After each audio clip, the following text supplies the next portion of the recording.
Qantas is about to spend over $4 billion on 12 aircraft that will fly further than any commercial plane in human history. 20 hours, non-stop, Sydney to London. To pull it off, they have to defeat the unbending laws of physics, override the limits of human biology, and declare economic war on the 3 richest airlines on the planet, lose on any one front, and Project Sunrise doesn't just fail, it becomes a financial black hole that swallows the airline's entire future. This isn't a fun aviation milestone. This is a corporate gamble dressed up as progress. Qantas is asking passengers to sit inside a metal tube for 20 hours straight, asking pilots to function as test subjects in a clinical sleep study, and asking shareholders to believe that a Boeing 787-sized cabin carrying fewer than 240 people can somehow generate more revenue than the same plane carrying 400. Every previous attempt to push aviation to this extreme ended in bankruptcy or burning wreckage. Concorde, the original Airbus A380. The list is long and the survivors are few. So before we get into the engineering and the biology and the geopolitics, you need to understand what Qantas is actually betting on, because the real target of Project Sunrise isn't a city, it's another airline's bank account. Here's the equation no airline can outrun. It's called the Breguet range equation, and in brutal terms it says this: to fly further, you need more fuel, but fuel is heavy. The more fuel you load, the heavier the plane gets. The heavier the plane gets, the more fuel it burns just to carry the extra fuel. At a certain point, adding another kilogram of jet fuel gives you 0 extra range. The aircraft is literally drinking its own profits. The standard Airbus A350-1000 can carry up to 410 passengers. To beat the fuel weight paradox on Project Sunrise, Qantas had to gut the interior. Out went the high-density rows. Out went the dense economy layout. The final configuration seats just 238 people. Qantas is throwing away over 100 revenue-generating seats per flight on every flight for the next 20 years just to make the plane physically capable of reaching London. Therefore, each remaining seat has to earn the revenue of nearly 2. The last time an airline pushed this hard against physics, it was Concorde chasing speed. Concorde was a marvel of engineering that died because the math didn't work. The profit barrier killed it long before age did, and Qantas is now asking a question Concorde never answered. Will anyone actually pay a premium to be trapped on a plane longer than any human in commercial aviation history? But the plane was never the hardest part. The Airbus A350 can survive 20 hours in cruise without breaking a sweat. The human body cannot. So Qantas did something no airline had ever done before. They ran clinical trials on their own passengers. In 2019, Qantas flew 3 research flights using Boeing 787s, ferrying empty aircraft from New York and London to Sydney. On board were Monash University and University of Sydney researchers. The pilots were wired with electroencephalograms, monitoring brainwaves in real time. Urine samples were collected throughout the flight to track melatonin levels. Passengers logged meals, light exposure, and sleep cycles on tablets. This wasn't market research. This was a medical endurance study at 38,000 feet. The findings were brutal. Pilot cognitive decline at extreme duration is not linear. It accelerates. After the 18th hour, reaction times collapse. Decision-making degrades. Therefore, Qantas had to redesign pilot rostering from scratch, rotating 4 pilots through scientifically mandated sleep cycles so that whoever lands the plane has not been awake for the previous 12 hours. But there's a twist. The pilots' union rejected the first deal. The Australian and International Pilots Association said the working conditions were unsafe. The project was paused. Then COVID hit, and everyone assumed Project Sunrise was dead. It wasn't dead. It was hiding. For passengers, the biology is just as ugly. Cabin humidity on long-haul flights drops below 10%, drier than the Sahara. Blood pools in the legs. The risk of deep vein thrombosis, a clot that can kill you days after landing, climbs sharply past the 16-hour mark. So Qantas designed something called the well-being zone. Marketing calls it a feature. It is not a feature. It is a medical necessity. A dedicated section of the aircraft between premium economy and economy where passengers follow guided stretching routines on screens and refill water bottles from hydration stations, all to keep their blood from clotting inside their own veins. Which raises a brutal question. If the plane is half empty by design, the passengers need a stretching room to survive, and the pilots need a sleep laboratory to land safely. Why would any sane airline do this? Because because Project Sunrise was never really about Sydney to London, it was about killing Dubai. For 4 decades, every Australian flying to Europe has been forced to stop somewhere. Singapore, Hong Kong, Bangkok, and increasingly Dubai, Doha, and Abu Dhabi. The kangaroo route, as it's been called since the 1940s, has always required a hop. Emirates, Qatar Airways, and Etihad built billion-dollar empires entirely on that hop. They constructed mega hubs in the desert specifically to capture transit traffic between Europe and Asia-Pacific. Dubai International became the busiest international airport on Earth because Australians had no choice but to land there at 2 in the morning, drag themselves through duty-free, and reboard. Project Sunrise erases the hop.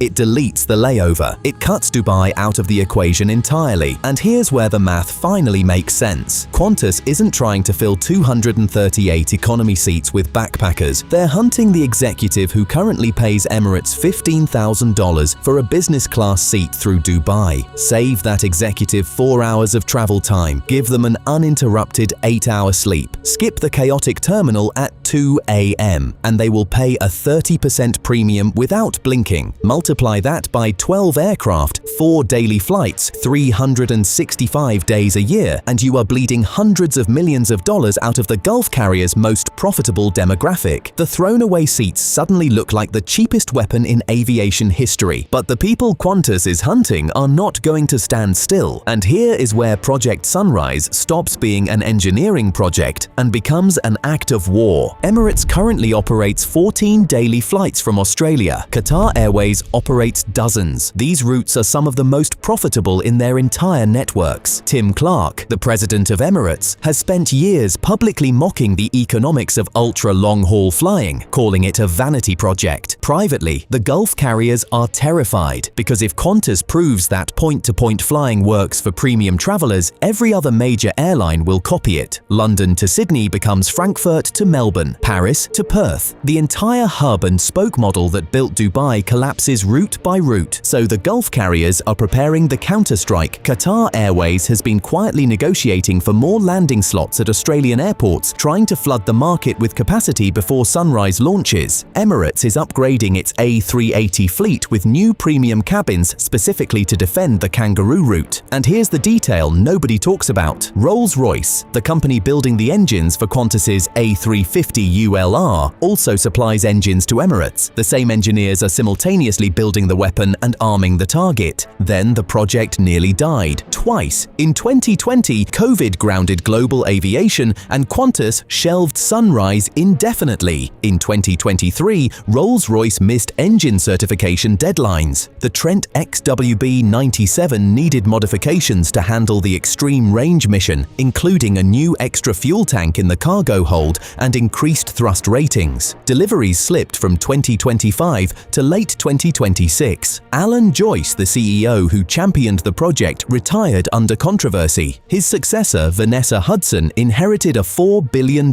bet she didn't make. And here is the moment it all comes together. Because while the engineering challenges have been solved, the biology has been managed, and the geopolitics have been declared, there is one variable Qantas cannot control: the customer. The entire business case assumes that the premium traveler will pay for 4 hours of saved time. That assumption has never been tested at this scale. If even 15% of the target demographic decides they would rather take the cheaper one-stop flight, the math collapses. Every empty premium seat costs Qantas thousands of dollars. Every flight that doesn't sell out at premium pricing pushes the project closer to the Concorde graveyard, which means Qantas is now standing exactly where Concorde stood in 1969, holding a marvel of engineering, betting the company on a passenger willing to pay more for less time. Concorde lost that bet and took British Airways and Air France down with it for decades. Qantas is betting it can win the same bet at twice the duration. The first commercial Project Sunrise flight is scheduled for late 2026. The Gulf carriers are watching, the engineers are watching, the pilots' union is still watching, and nobody yet knows whether the man or woman in seat 1A will actually show up to pay the price that makes the whole thing fly. Click here to check out another video.